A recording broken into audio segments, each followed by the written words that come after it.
After 4 years, I went to Dad's retirement party. The valet looked at my car and said, "We don't park those."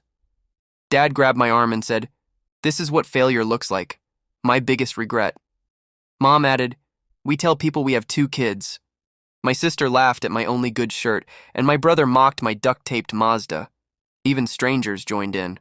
I just smiled, handed them a black envelope, and said, "I have a small surprise." That night, my phone blew up with 67 calls. Panic, sobbing, begging.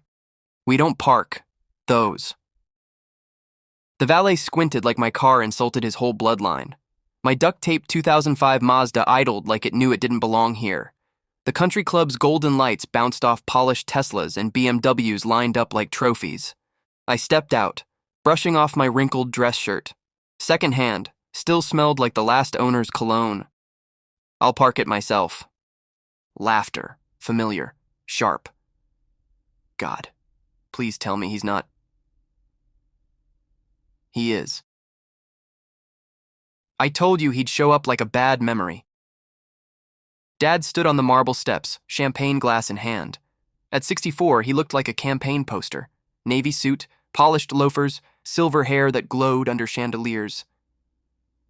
"This," he said to the crowd, raising his glass toward me, "is what failure looks like." The laughter quieted. My biggest regret. Mom glided over heels like knives on tile. "We tell people we have 2 kids." My sister's laugh echoed from the balcony. "Nice shirt. Did Goodwill throw in a receipt?" Then Caleb, arms crossed, leaning against a column, sneered. "Still driving that metal turd? One accident away from solving all our problems." I didn't flinch. I pulled the black envelope from my jacket. "I have a small surprise." That night, I got 67 calls. Panic, sobbing, begging. But let's rewind. I'm Jason Miller, 27. I don't remember the last time anyone looked at me without pity or disappointment. I was raised in the church of appearances, baptized in guilt, confirmed in silence. Learned early that being the family disappointment meant being invisible until they needed a scapegoat. My dreams weren't small, just inconvenient. I work in logistics, warehouse by day, rideshare by night. I sleep 4 hours a night, rent a studio with paper-thin walls. I make just enough to breathe. I came to this party not to belong, but to end it. The cast that cut me. Dad, Richard Miller, 64. Retired attorney, built a legacy on control, mistook cruelty for discipline. Mom, Claire Miller, 62. Taught love like a transaction, cold to failure, colder to truth. Emily, 32. The golden child, married rich, divorced richer, left behind foreclosures and fake tears. Caleb, 30. Got my college fund to start a business, failed, blamed me for not stopping him.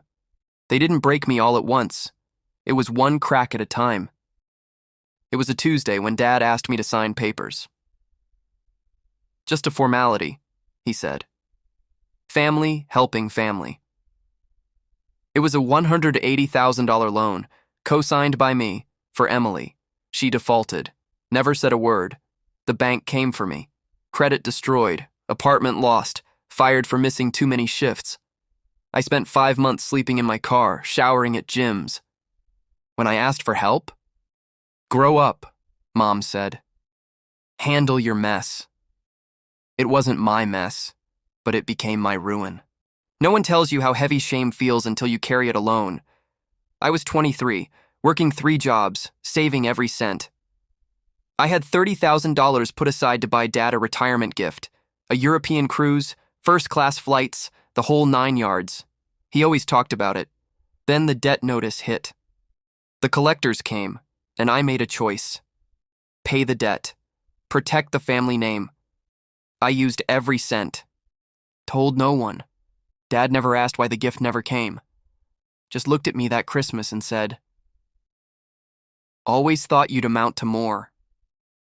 That broke something. Not like a bone. More like a bridge.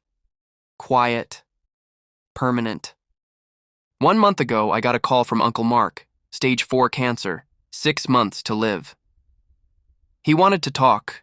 He confessed my grandfather's will had been altered. The original left shares to all the grandchildren. But after a conversation with my father, things changed. Mark admitted he helped Richard move money around. In exchange for a silent buyout, Dad got the house, the accounts, the stocks. And I was erased from the will entirely. Why? Because I wasn't useful. Because I asked too many questions. Mark cried on the call, said he was sorry, said he was ready to tell the truth. So I asked him to write it. He did.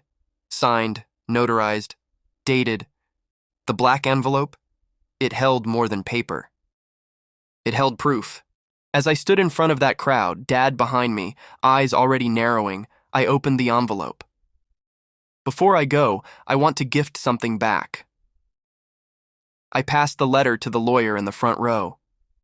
Mr. Thompson, the family's estate manager. He read it, out loud. Silence, then gasps. Someone dropped a champagne flute. Mom swayed. Emily turned red. Caleb looked like he'd been slapped. "This isn't real," Dad growled. "It's signed, notarized." Mark confessed. "You stole my future to protect yours." Emily hissed. "This is defamation." I smiled. "Truth isn't defamation." Then turned to the crowd. They cut me out, lied about it, mocked me for struggling. I paid their debts and ate their insults. Tonight, I leave with nothing but peace. Dad lunged forward, voice rising. "You think this makes you a man, airing dirty laundry in front of strangers?" "No," I said calmly. Staying silent made me their doormat. Speaking up makes me free. Caleb muttered, "You think you're better than us now?" "No," I said. "I just finally know I never needed to be." Mom broke. "Why would you ruin this day? This is your father's legacy." I looked her in the eyes. "His legacy was built on betrayal. I'm just pulling back the curtain." Emily shouted, "You'll regret this, Jason." I turned away.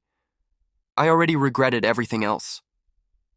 As I walked out, voices blurred behind me, shouting, crying, footsteps, silence. Outside it was raining, hard, like a baptism. I stood under the awning, watching my reflection in a puddle. My phone buzzed. Emily, 12 missed calls.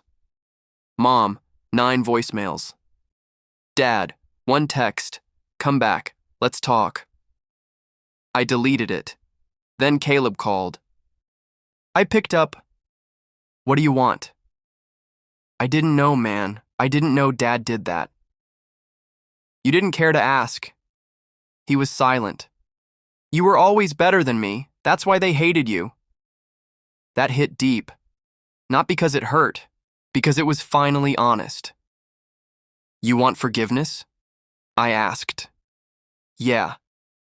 "Then do better. Not for me. For yourself." Click. 2 weeks later, I moved. New apartment, new job offer in Seattle, higher pay, fewer ghosts. I don't talk to Emily or Mom. Not yet. Caleb sends messages sometimes. He started therapy, got sober, said he opened a savings account for the first time in his life. Dad? No contact. But one night I got an anonymous envelope. Inside was a photo of me at 12, holding a trophy. On the back, "You were always the strongest. I'm sorry." No name, just closure. And that was enough, because I'm no longer the quiet one. I'm the one who walked away, whole. If you felt this story in your chest, don't forget to like, subscribe, and share this with someone who needs to remember their worth. Have you ever been the black sheep of your family? What would you do if you were in Jason's place? Or have you already lived this? Tell us your story in the comments below. You're not alone. Pain doesn't make you weak. Speaking truth makes you free. Thanks for watching. See you in the next one.